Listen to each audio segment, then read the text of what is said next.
Hey guys, in this episode I'm going to be showing you how to add audio filters to your projects. Last episode we did video filters, or I should say video effects. This time we're going to be going over the audio effects. Same sort of thing here. We're going to go to the effect folder down here in the bottom left hand corner by the kind of sharing tabs with the project window down here. And you'll see one of the folders down here is called audio effects. If you arrow this down, you're going to be able to go through this. I'm going to tilde over this, hit the tilde key so I go full screen and look at all the different audio effects that are in here. A couple of the more common ones you're going to see in here are things like the denoiser. Equalizer is going to be a very common one as well. Things like reverb, pitch shifter, some other things that can be used. Keep in mind that Premiere is not necessarily a huge audio program.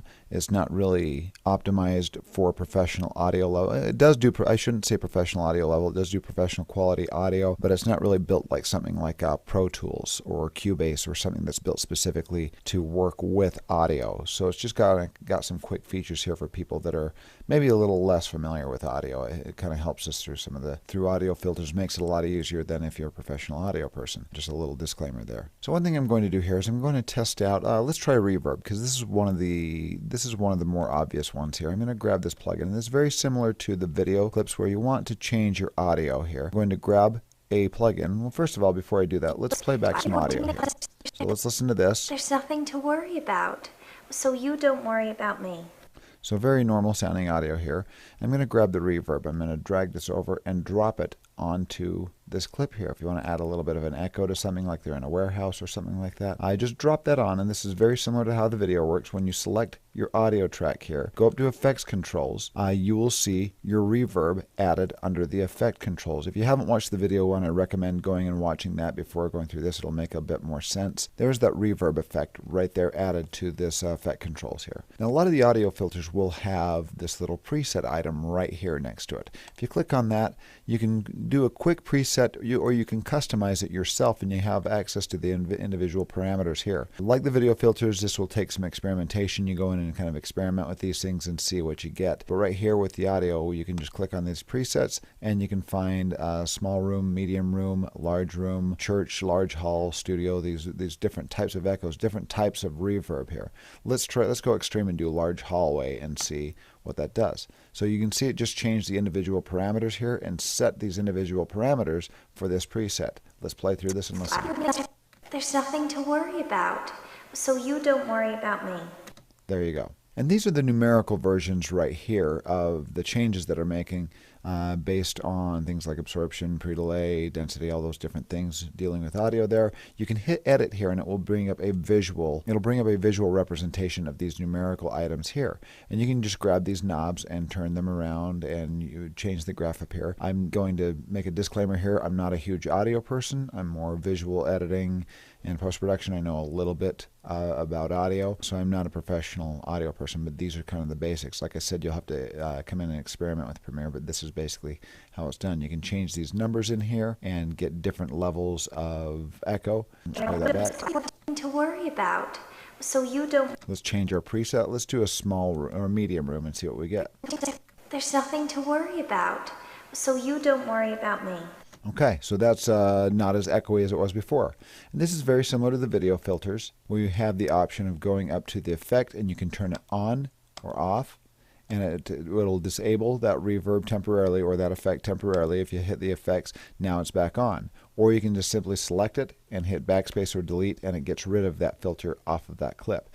But to see the filter that you are accessing, you need to be playing over it. You need to have the clip selected, and you have to have your effects controls window open to see that effect. Okay, let's go through and try an equalizer now. I'm going to grab this. Equalizers are good if you're trying to get rid of, if you have audio that's too bassy, or if you have some high frequencies that sound a little too high pitched, you can get rid of those through an equalizer. You can kind of tone those things down. I've added that equalizer. I've dragged and dropped it to our audio clip here, and there it is right there on our effects. Here's a little preset. We can click on that and pull it down, and we can change these things here. We can enhance the bass, warm presence, sweep maker, different things here that will change the frequencies. Let's take a look at what one of these things do. I'm guessing bass enhance is going to add a bit of bass to it. I'm going to hit bass enhance, and now let's play this back and see if we notice a difference. Nothing to worry about, so you don't worry about me. Hard to tell on that.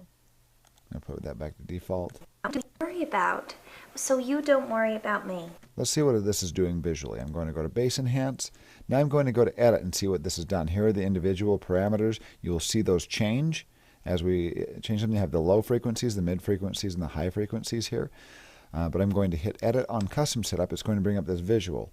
And let's see what that does. That has actually brought up the bass a little bit and brought up kind of a little bit on the higher frequencies as well. Because a straight line is the way this is going to come across basically default here. I'm going to go to default. Notice it's just a straight line. This is untouched.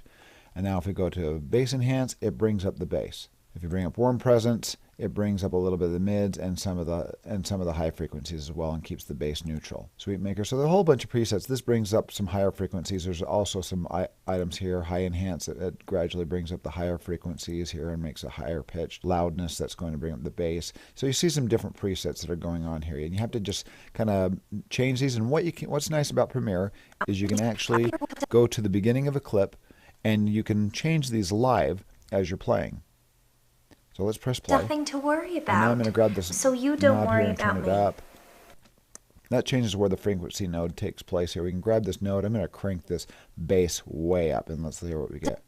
There's nothing to worry about, so you don't worry about. And I'm not sure if you'll hear it on your speakers. On mine, that's getting a rumbly bass at the bottom there. I can really hear that. But you can kill bass here by taking that way down. See that way down? I'm going to pull that up so it's killing all the lower frequencies here. So this is probably going to destroy the audio a bit. There's nothing to worry about. And that almost sounds like it's on a telephone now. There's nothing to worry about, so you don't worry about me. That sounds very unnatural, but you can kind of see what's happening there. You can also boost up the gain here of what you're doing. It'll boost up all the frequencies that you're messing with and exaggerate them. And if you really know what you're doing, you can go in and start changing the numbers as well. Now this here, you'll notice that this audio has been separated from the video. When I select the audio, it does not select the video. Let's find a clip.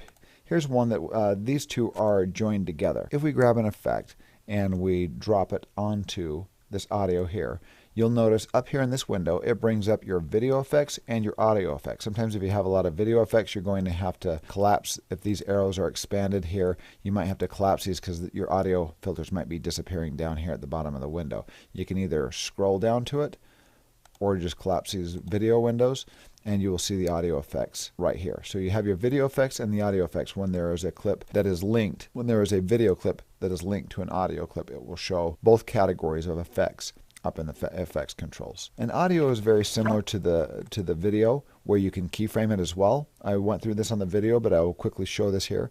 If you go down into, let's grab our reverb, drop it onto this clip. So now I've got a reverb added. Like I said, if you haven't gone through the video tutorial, please do. This will go through the keyframing a little bit more, and it will go through the keyframing a little bit more in detail. But you have your little keyframer here, and you have a keyframer for all of your filters here. So I can change this to, let's go to large hull. Now as we play through this, There's nothing to worry you hear it's a large hull.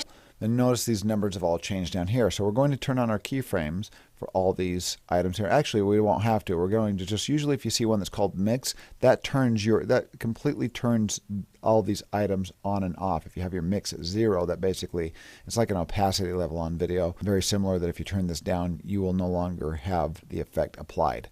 So I'm going to turn on my mix keyframe right here. At the beginning, it's at 82%, so it's not at full percent here. There's nothing to worry about. It's echoey.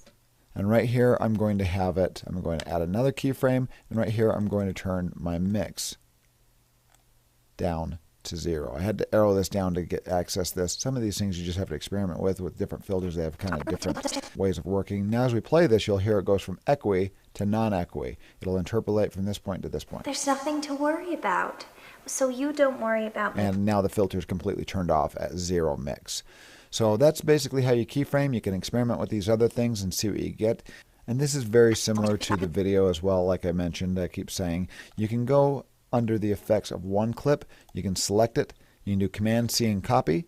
You can move your playhead over, select a different clip, and do Command-V and paste. And it just pasted that exact same filter with the keyframes, in fact, on this clip here.